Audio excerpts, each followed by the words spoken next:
Nung ano po, nag-decide ako mag-exit, nag-message na ako kila Brad Jimmy. Sabi ko, Brad, huwag niyo na ako padala ng paksa at hindi na ako naniniwalang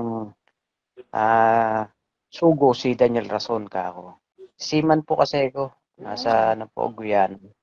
Nasa Guyana. Po, doon po yung project namin. Tapos, nung po Sa barko po ako, barko. na po kayo naniniwala kay Daniel Rason, ano po sabi? Hindi po sumagot pero a few weeks, tumawag sa akin si Brad Mel Pingal. Video call. Nagulat siya. Sabi niya, bakit ganun Brad?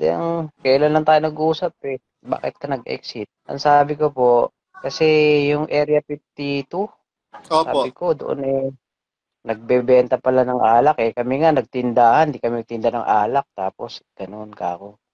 Sabi po ni Brad Mel, Brad, AI lang yun, sabi sa akin. Alam ko namang hindi.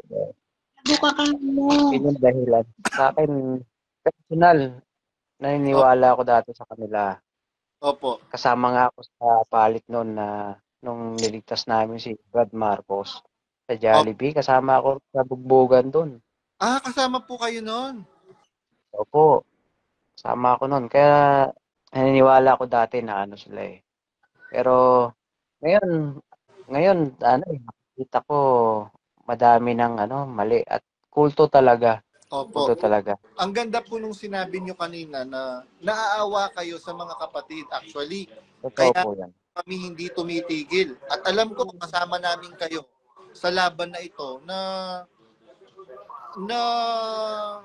maiparating sa mga kapatid natin. Sabi nga nung kapatid na kausap ko kagabi, na pinupuyat ako ilang gabi na, sabi niya, alam mo Brad, ang nag-aano na lang sa akin, what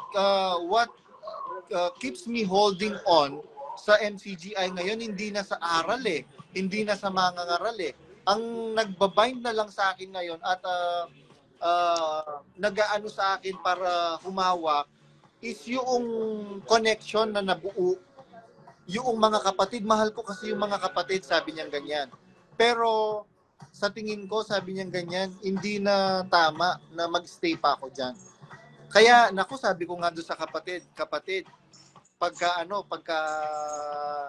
nag-exit na po kayo, i-interviewin ko po kayo. Marami po kayong matutulungang mga kapatid sa buong mundo. Sabi ko doon sa kapatid na kausap ko.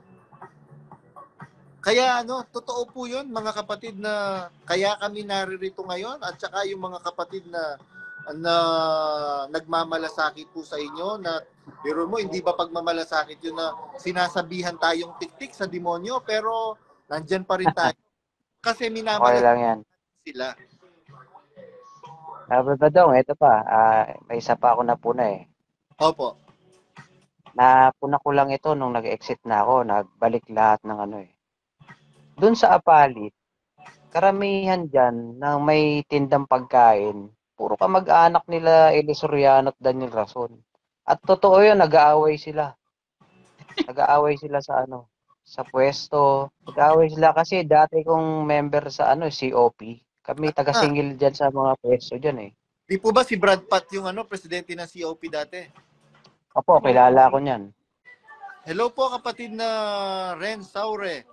Gandang gabi po. Apo, kailan po kayo nabautismuhan? 1998 po. Grabe, 1998. Ilang taon po yun? 1990. O yun, 29 years. Yan, mga kapatid, si Brother Rene Saure. Ano pa po kayo sa Old Central? Opo, yung kasabay ko sila Brad Henry Malig. Yung tatay ni ni Aaron. Opo, yung kasabay ko yun. Nabubuking tuloy yung mga... Actually, Aaron, ayaw ni Rason yan. Nung pagkabigay kay kay Daniel Rason, nakatira po kami nun sa Scout Delgado sa Quezon City. Dinala ni Arlene Rason itong yung babying Aaron pa. Kasi si Aaron noon mukhang sususya talaga.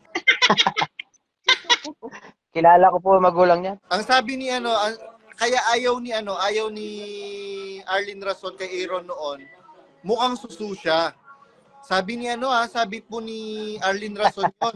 ang yung uso niya basta Maputi siya, pero cute siyang bata. Tapos, nung gabi, inahanap ni Danya Rason. Pinakuha uli. Akala namin doon na matutulog yung bata. Baby pa po nun si Aaron. Kaya ang totoo po niyan, ayaw na ayaw ni Arlene Rason kay Aaron kasi mukha daw siyang suso. Kailan po kayo nag-exit at ano po ang dahilan bakit po kayo nag-exit? Last May, nag-exit ako. Bali, pinadadalanan pa nga ako ng ng text ng paksa galing sa Ad4. Nung nag-decide ako mag-exit, nag-message na ako kila Brad Jimmy. Sabi ko, Brad, huwag niyo na ako padala ng paksa at hindi na ako naniniwalang sugo si Daniel Rason ka ako. Seaman po kasi ako. Nasa Guyana. Nasa Guyana. Po, doon po yung project namin. Tapos nung sa barko po ako, barko. Na po kayo naniniwala kay Daniel Rason, ano po sabi? Hindi po sumagot pero a few weeks, tumawag sa akin si Brad Mel Pingal. Video call.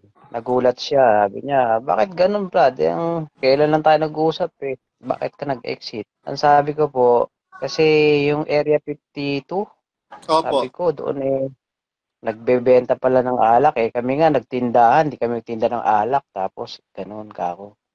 Sabi po ni Brad Mel, Brad, AI lang yun, sabi sa akin. Alam ko namang hindi. Yun yung dahilan. Sabi po niya, AI nga daw yun. Tapos sabi ko pa, bakit ganun yung nakita ko nga that time nakapost na namimigay ng mobile car sa PNP, si Daniel Rason. Opo. Etong tiyaong nagkaroon ng aksidente rito na may mga kapatid na nabangga ng truck. Dahil kulang nga kami wala kaming service. Opo. Hirap kami sa service dito tapos makikita mo namimigay ng sasakyan. Kaya nagising ako, sabi ko bakit ganito? Tapos napanood ko na kasi kayo. Opo. Kaya na-validate yung mga doubt ko noon. Kaya galit na galit po si Daniel Rason sa akin Sa akin personal, naniniwala ako dati sa kanila. Opo. Kasama nga ako sa palit noon nung niligtas namin si Brad Marcos sa Jollibee. Kasama ako sa bugbogan doon. Kasama po kayo noon? Opo. Kasama ako noon. Kaya naniniwala ako dati na sila Pero ngayon nakikita ko madami ng mali at kulto talaga. Opo. Kulto talaga. Pero nyo, pati bata, tinuturuan nila tinuturuan nila para sila ang purihin Kung nakikita sila ng mga kapatid, kala mo mga Diyos Opo, totoo. Mga special treatment. Tapos napansin ko, lahat na naka-Amerikana. Tapos ang mga miyembro na nanonood sa kanila, naka polo shirt lang na nakatatak kay MCGI na binili pa nila. Opo, correct. Dapat pala to? Na ganun. Di po ba brother, dati nung buhay si Bradley, kung anuhin niya, ano bang tawag dito? I-criticize niya ang El Shaddai na lang tinatakan ng El Shaddai tapos binebenta. Itong MCGI boomerang sa kanila yung yung kini-criticize nila sa iba't ibang religion. Biro mo lahat na lang ultimo payong nilagyan ng tatak ng MCGI, ultimong yung pamaypay tinatakan ng MCGI. Na sila, masyado na silang naging panatiko. Negosyo na. Pera. Opo. Di bro, naawa ako sa mga miyembro na napakaraming mahirap. Tapos makikita mo sila, pati ngipin ni Daniel Rason, nakabinir. Napansin ko yun Sabi ko, bakit ganun? Di ba buo namang ngipin ito? Bakit ganun? Tapos, nagsinturon ng mamahaling sinturon, nakatakin pa. Kitang-kita mo, mamahalin yun. Sabi ko, bakit ganun? Ang daming mahihirap. Hindi kanila yung pera. Totoo po yun. Merong mga kapatid, brethren, na merong kapatid sa Isabela Ah, sabi, sinita siya nung anak niya. Nanay, bakit nagkakasakit ka palagi ngayon? Hindi mo ba naiinom yung mga gamot mo? Di ba pinapadala kita ng allowance mo para sa gamot mo? Eh kasi anak, maraming backlog yung lokal. Pagka hindi namin ginawa ng paraan, magkakapatong-patong yung utang ng lokal. So alimbawa pala, pagka merong backlog ang lokal ngayon, i-add yun, ipa-plus doon sa susunod na target next month, the following month. Opo, totoo yan. Kaya ang Tapos, ginawang negosyo talaga ang iglesia. opo, ito Brad Badong, alam ko, napapansin din ng lahat ng mga membro dyan. Mula nang naanib ako, hanggang nung nag-exit ako, laging gipit, laging gipit, laging gipit. Lintik na yan, hindi na natatapos yung kagipitan. Ilang taon na, ang dami nang naanib, membro. Gipit pa din. Siyempre, kung nagigipit, maraming papa.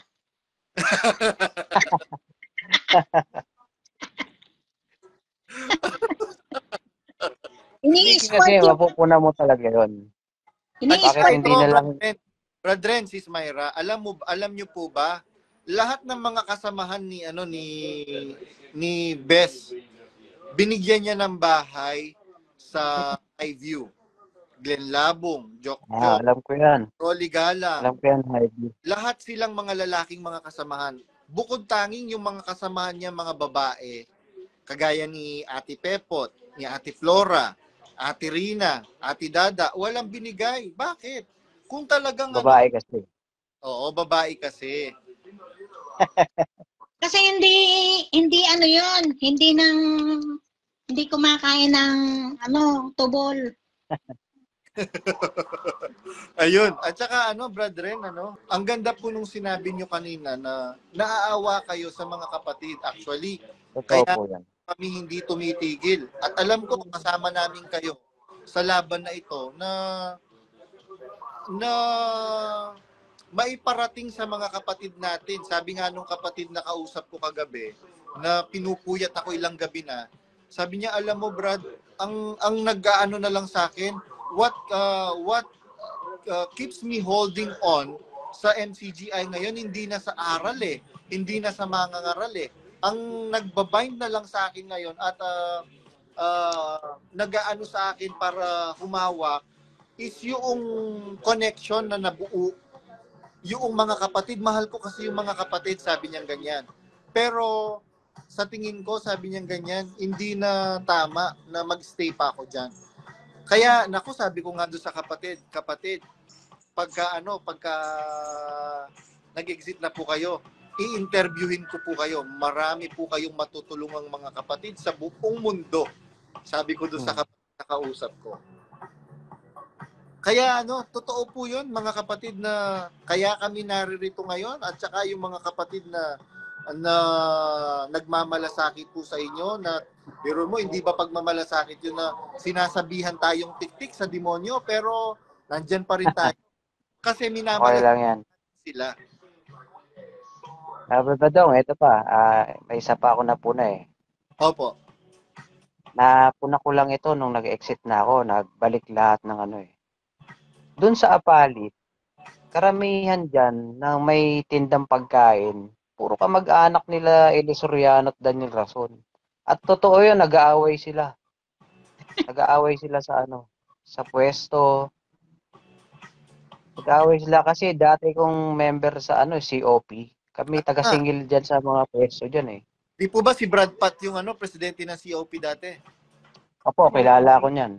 Si Brad Pat. Brad Malyari. Doon, si Brad Pat. Kaya sabi ko, ngayon, ang tagal-tagal ng pagkakatipon, napakahaba, ang daming intro, ang daming, tapos magte-texto, lalabas si Daniel Rason, alas 9 o alas 10.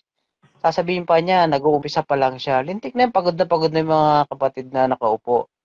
Bakit nila ginagawang mahaba? Kasi nga may paninda sila. At saka po, kaya po niya ginagawang late na po siyang pinapapasok. Kasi po wala po talaga siyang maituturo. Wala talaga Siguro siya nga, may... no? Biruin mo, Nakakainis eh. mag-isang taon na. Yung pag-ibig na itinuturo niya, yun pa Yun rin. pa din. Kahit hindi ka dumalo ng 3 taon, pagka bumalik ka, yun pa maaabutan mo. Bro, ako naanib ako sa debate. Oo. Naniwala ako sa debate. Binti ngayon, wala na debate. Wala na rin Bible Expo. Ano Meron ba yan? debate. Meron pong debate ngayon, meron pa rin. Meron. Gawang mabuti. Hindi po kumikibo na nga lang. Hindi na kumikibo. O pagka kumibo Laging may camera. Ayun. Katalo ka.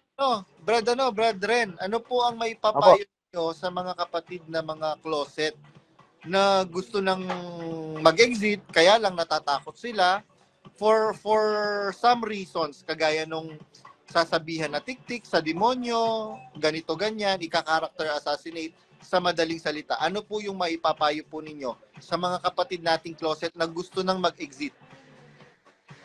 Yung mga closet na mga dumadalo pa, dalawang klase lang. Pwede silang manatili o kung mananatili sila, magbigay sila ng mga info para sa mga exiter. Or yung mga gusto nang mag-exit talaga, umalis na sila dyan dahil hindi sila maliligtas dyan. Manapa, samahan niya, meron silang mga kasama tayo. Hindi sila nag-iisa. Na gisingin pa yung iba kasi nangyayari, lalala itong sila Daniel Rason dahil pati mga bata tinuturuan na ngayon paano sumunod sa kanila. So, pag hindi natin to inawat, hindi natin to ni-reveal yung mga ganyan, kawawa naman yung mga tao na niloloko. Opo. Yun lang, labas na. Marami na tayo. Huwag kayong mag-alala. Mga manloloko yan. Ang Biblia, basahin lang natin Biblia. Ayun. Ang MCGI, wala yan sa Biblia, ang MCGI. Ang meron sa Biblia, Iglesia ng Diyos. Opo. Hindi MCGI. Opo. Actually, Brad Ren, ang ganda po nung sinabi nyo na yung MCGI wala sa Biblia. Ang nasa Biblia, Iglesia ng Diyos. Naki-iglesia lang ng Diyos itong si Daniel Rason Opo. Totoo. Tapos, biruin mo. Tingnan po ninyo mga kapatid ang sabi po nila, ang umanib daw po tayo sa Iglesia ng Diyos. Samantalang yung Iglesia ng Diyos na nasa Biblia, mga kapatid, Brethren, Sis Myra, ang sabi ni Kristo, ang hindi laban sa atin ay sumasa atin. Nakuha niyo po yung punto na yun na sinabi ng Panginoong Hesukristo. Bakit po sinabi ng Panginoong Hesukristo yun? Sabi kasi ng mga apostol, Panginoon, meron kami nakita na nagpapalayas ng gumagawa ng mga tanda, nagpapagaling sa iyong pangalan. Pinagbawalan natin sapagkat hindi namin siya nakikilala. Iano niyo po isipin po ninyo yung panahon ng mga Kristiyano ng Panginoong Hesukristo. Kokonti lang po ang tao noon. Tapos kokonti lang po yung mga alagad ng Panginoong Hesukristo during that time. Kaya sila magkakakilala po sila. Pero bakit po hindi nila nakikilala itong sabi nila sa Panginoong Hesukristo? Hindi namin siya nakikilala kaya pinagbawalan namin siya. Anong sabi ng Panginoong Hesukristo? Tama yung ginawa nyo, pagbawalan nyo yung mga ganyan. Ano sabi ng Panginoong Hesukristo? Hindi. Sabi niya, huwag ninyo siyang pagbabawalan sapagkat ang hindi laban sa atin ay sumasa atin. So, meron palang mga followers si Jesus Christ na hindi belong sa mga kasamahan ng mga apostol. Pero recognize ni Kristo. Opo, hindi recognize sa mga apostol pero recognize sila ng Panginoong Hesukristo. Pero ngayon bro, iba ya. Ngayon, kahit na gumawa na mabuti, ang hindi MCGI hindi kasama sa MCGI, fake yun. Opo. Hindi yun valid. Yung MCGI lang daw ang valid. MCGI daw yung valid. Paano magiging valid yan? Ang sabi nung authority talaga ng mabuti, ng kabutihan na si Kristo, sabi niya, pagka kayo maglilimos, huwag kayong gagaya sa mga mapagpaimbabaw na tumutugtog ng akak sa harap, sa kanilang harapan, sa kanilang unahan. Katotohanan sinasabi ko sa inyo, tinanggap na nila ang sa kanila'y ganti. So, yung palang authority ng gawang mabuti, ang sabi niya, pagka kayo gagawa ng mabuti, huwag niyong ipapakita, huwag niyong i-commercialize. Itong si Daniel Rason, tingnan po ninyo sa mga AVP, audio video presentation nila. Biro mo, dadalaw ka sa kapatid. Napakaraming camera, hindi ka na nakontento sa isa, 2, 3 camera. Siguro mga may git pang 10 yung camera tapos nakalapel ka pa. Para malaman naalala mo yung ano, maisingit ko lang. Napuna ko to nung hindi pa ako nag-i-exit eh. Tagal na. Bumisita si Daniel Rason sa isang kapatid na lalaki. Sa hulit-huli, paalis na si Daniel Rason, kinakausap niya yung kapatid na lalaki. Hiningi ng lalaki na kapatid yung relo niya. Oo. Oo. Sabi ko, bakit hindi maibigay? Kako, siguro mahal yun. Mahal po yun. Hindi niya naibigay. Mahal po yun. At saka si Daniel Rason po, ano po siya, madamot. Kasi kasama sa bahay eh, kaya alam kong madamot siya. Piruin niyo po ha, napakaraming mga gamit na inaamag na. Pagka lalabas ng bahay, uuwi ng mga kani-kanyang pamamahay yung mga kasambahay, pinapacheck po ni Daniel Rason kasi meron pong gwardiya, yung mansion sa La Vista. Pinapacheck po ni Daniel Rason yung mga bag. Lalo na yung bag ni Manang kasi ano po yun eh, pinag-ihinalaan na nagnanakaw si Manang. Okay, kung sa daming pera nila, ganun pa siya kaigpit. Oh, pero mo, anong iinteresin mo dun sa mga bulok-bulok na sapatos? Unang-una, ang baho ng paa niya. Maawa pa ng mabahong paa. Hindi ko alam yan. Narinig ko lang yan lately sa inyo eh. Hindi ko alam. Pero bro, personal, hindi ko sila kilala eh.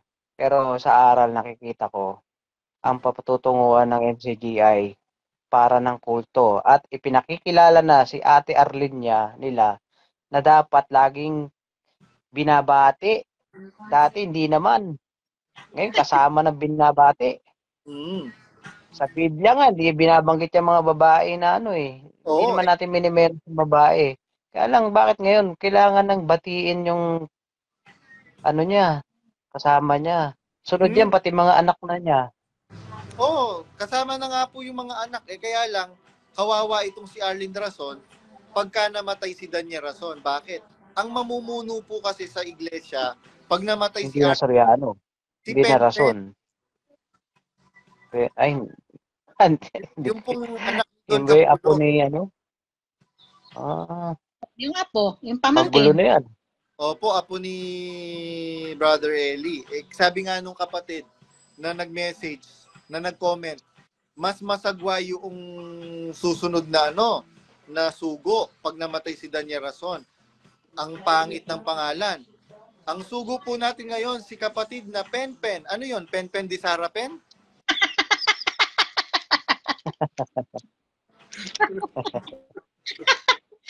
Pen-Pen di Sara Pen. Di Cuchillo de Armas. Sabi nga po ni Bradjo. Opo. Badong. Opo. Kung magsisisi si Daniel Rason, bibigay niya lahat ng kayamanan niya sa may hirap. Maniniwala pa ako sa kanyang sa Diyos siya. Opo. Dahil yun sabi nun sa binata sa Biblia, yun ang pinayo ni Kristo eh. Oo. Bigay niya yung mga kayamanan. Sumunod kay Kristo. Ewan ko kung gagawin ni Daniel Rason yan. At saka, sinasabi ko na di po ba yung sa ikalawang kronika, 7:14, kung ang aking bayan na tinatawag sa aking pangalan ay dumalangin, magpakumbaba, at hanapin ang aking muka. Prerequisite pala yung pagkalingkod ka ng Diyos, na kiniklaim mong bayan ka ng Diyos. Kailangan, prerequisite, yung pagpapakumbaba. Sabi ko nga, Opo. Wala na taong perpekto eh. Kung si Daniel Rason ay magpapakumbaba, di balik tayo, ako mismo. kayatin ko lahat ng Exeter, mga kapatid. Magbalik loob na po tayo dahil nagpakumbaba na po si Danya Rason. Kaya lang, kilala ko po kasi personal si Danya Rason. Mataas po ang kanyang pag-iisip.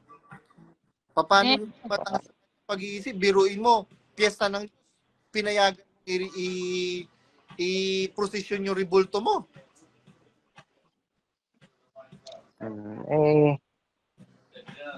Kung matalino sila alam nila yan Kaya nga po. Ngayon, Brad Ren, ano naman po ang maipapayo sa mga kapatid na gaya po natin nagsipag-exit na? Sa mga nag-exit na, may mga mapupulot tayong aral. Sa mga nag-exit din, katulad ninyo, sila Brad CJ at saka ibang may mga programa sa internet. Ngayon, magbasa pa rin tayo. Huwag tayong agad maniniwala. Magbasa tayo. Kasi baka na mamaya may mga ibang alam yun, baka makuto na naman tayo, ika nga nila. Mag-ingat na tayo. Yun. Mag-ingat na tayo. Ang ganda nung sinabi mong advice sa mga exiters na kagaya po natin. Mag-iingat na tayo. Baka mabudol na naman tayo. Kaya nga po po nagla-live po ako. Yung umpisa ko pong sinasabi, pagbati po ng tunay na pag-ibig at ng katotohanan. Kasi merong peking pag-ibig at merong peking katotohanan. Maraming katotohanan Pero lahat ba ng katotohanan na alam natin, ikaliligtas natin, ikakabuti natin? Hindi. Ano yung katotohanan ikakabuti at ikaliligtas natin? Sabi ni Kristo, ako ang daan, ang katotohanan at ang buhay. So yung po palang ikaliligtas nating katotohanan, yung pong daan at ang buhay na katotohanan. Sino po yun? Si Kristo. Pag-ibig po yun, pag-ibig. Oo, biro mo, ginawang ko yung mga kapatid. Pag-ibig, ginawang Donald yung mga kapatid. Nakakaawa lang kasi. Nakakaawa. Ayan, so nakakita ka na ngayon, Brother, na tawagin kang Tik-Tik. Ayan, Tik-Tik yan si ano. Okay lang po yun. Kasi hindi naman nila alam yung binuwis ko buhay ko dyan sa Iglesia ng Diyos, sa MCGI. Hindi nila alam yun. Kahit financial, nagbigay din ako. Kaya hindi ko, alam nyo yun, sabihin ni Daniel Rason na hindi kaya ng ipagpatayo ng poste. Hindi naman yung halaga ang tinitingnan ng Diyos doon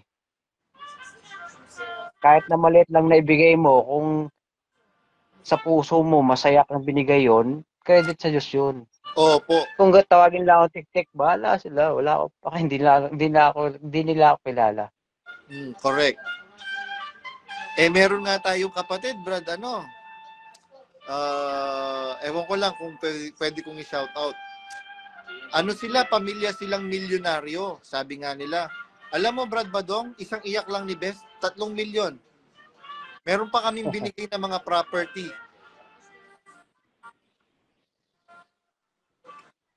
Ngayon, meron pa bang, kaya nga masyado silang alarm. Dahil yung mga milyonaryong mga kapatid, nagsisipag-exit na. Nagulat nga lang po ako kagabi, tsaka nung isang gabi, napakarami palang closet sa USA. Ang pinakamaraming closet na bansa, yung USA. Bukas makalawa, mauubos na lahat yan, miyembro. Paano yung KNP ng USA closet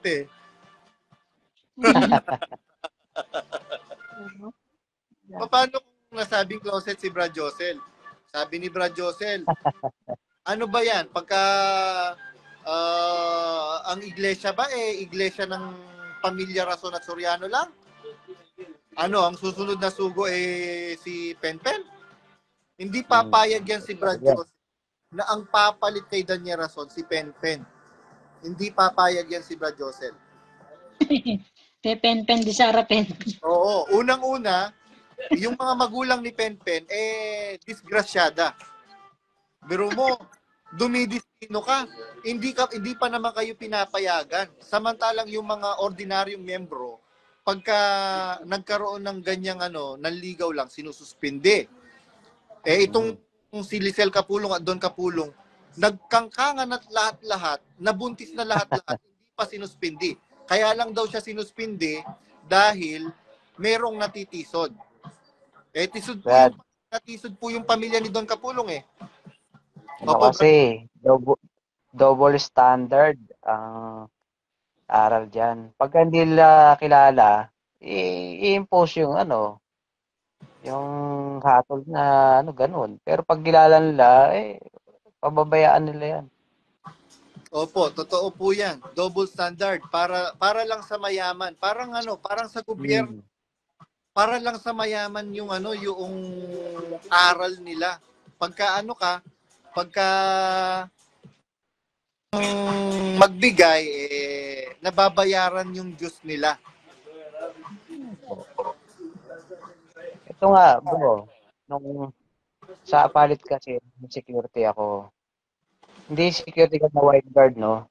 Kasama ako sa security sa Central.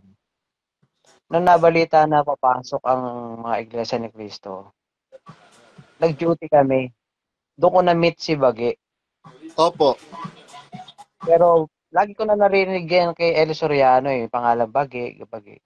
Nakita ko si Bagi may tato. Bordado. Di ba bawal sa atin? Sabi ko, paano nagkaroon ng tato itong ni Brad Eli?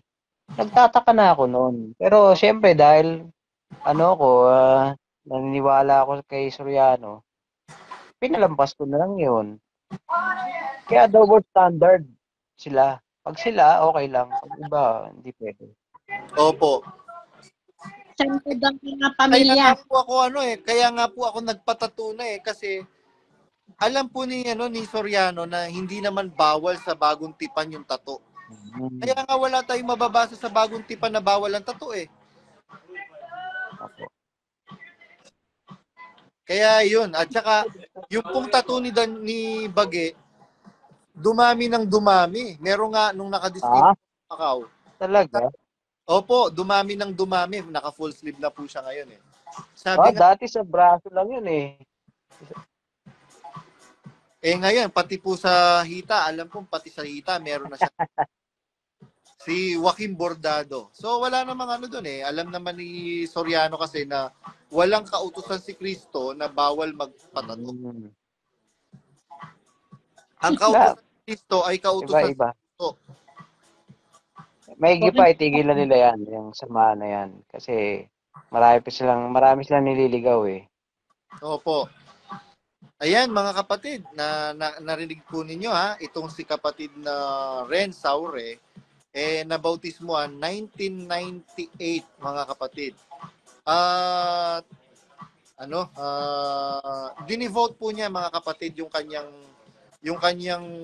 panahon, yung kanyang magagawa financially, morally, spiritually para diyan sa samahan po na yan mga kapatid. Kaya ngayon sabi nga niya kahit sabihin nila akong tik-tik, sabihin nila akong walang bearing. Tama po ba, Bradren? Walang bearing. Wala yun. Wala, hindi ako apektado dun. Kasi kilala ko sarili ko. Bakit ako naanib dyan? Kilala ko sarili ko. Basta yun lang. Marami kong gustong sabihin Kaya lang, sa susunod na lang. Sige, Bradren. Sa susunod po para ingat po kayo palagi. Yung kagandahan ng iyong mukha. Oo nga po, madilim Kasi natutulog na kami nag-live kayo na kami mag-asawa. Kasama mga anak din namin, di na kami dumalo. Talagang na. At saka salamat po sa Diyos, brethren, yung buong pamilyang naakay po ninyo, naakay din po ninyong palabas. Kasi meron pong mga kapatid, alam niyo po ba, brethren? Meron pong mga kapatid sa Canada at saka sa US na nagsipag-exit yung family member nila, tinakwil sila. Biruin mo, asawa mo mismo ha, asawa mo mismo, nung nag-exit, sasabihin mo na mananatili ako dito kahit maghiwalay tayo, basta ako mananatili akong loyal kay Danieros, kay Kuya. Opo. Ganyan naman talaga kasi ganyan tayo minotivate noon. Na mas mahalaga yung kapatid sa espiritu kaysa yung katulad ng kalaban na. Mas pipiliin nila yung hiwalay. Oo. Normal yan. Ganyan talagang lumalabas na kulto talaga. Kaya salamat sa Diyos, Brother Ren Saure. Opo. Alam ko, marami po kayong matutulungan sa pagsasalita po ninyo. At mai-inspire na mga kapatid, lumabas na kayo. Dahil sayang lang ang inyong mga resources, sayang lang ang inyong panahon higit sa lahat.